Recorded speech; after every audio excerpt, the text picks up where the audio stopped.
Et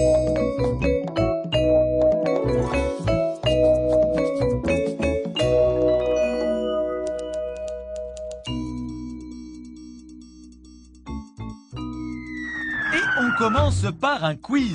Que signifie le sigle TPE? Autant vous le dire, il n'y a rien à gagner, pas de voiture, pas de presse purée ou d'épilateur électrique. En fait, si, il y a à gagner le droit d'être défendu dans sa vie au travail.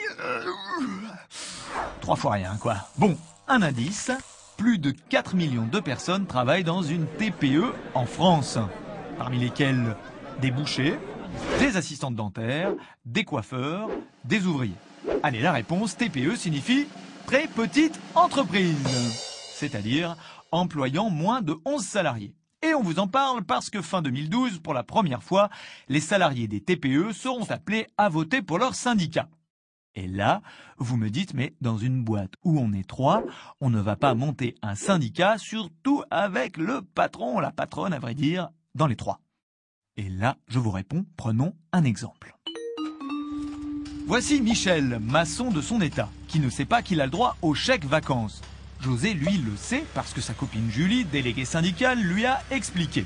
Un accord sur la convention collective nationale du bâtiment signé par FO prévoit cette possibilité.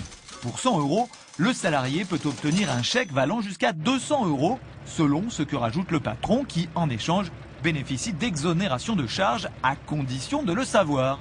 José le sait, c'est d'ailleurs lui qui, avec l'aide de Julie, a obtenu la mise en place de cet avantage dans son entreprise. Et si ça marche pour les plombiers, ça marche pour les maçons.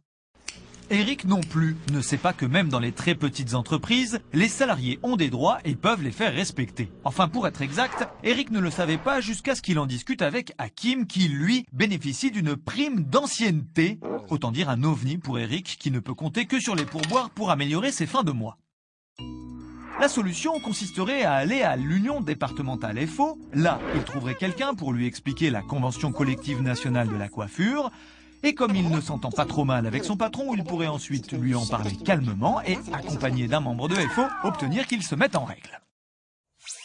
Autre cas, Eliane, elle est assistante dentaire à temps partiel depuis la naissance de son 2e enfant. Marre de courir en sortant du boulot, marre d'avoir tout juste le temps de s'occuper des petits.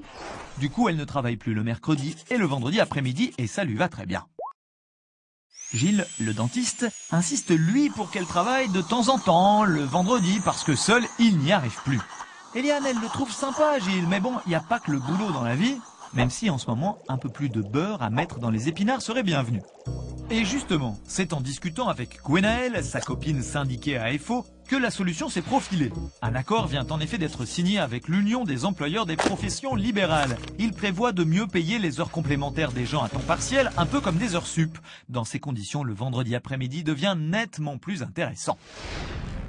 Une fois qu'on a la bonne info, donc on peut prendre la bonne décision. Michael, par exemple, en examinant sa fiche de paye, l'avait plutôt mauvaise. D'accord, il est tout jeune embauché, mais franchement, entre les cotisations sociales, la mutuelle et la prévoyance, à l'arrivée, il ne reste plus grand-chose en bas à droite. Eh bien, c'est Sarah qui lui a expliqué le principe nommé solidarité. Le jour où tu as besoin de lunettes, la mutuelle compense le fossé entre le prix de la monture et ce que rembourse la Sécu. Tu te casses une jambe, tu es arrêté 2 mois, la prévoyance maintient ton salaire. Et ça marche si tout le monde cotise.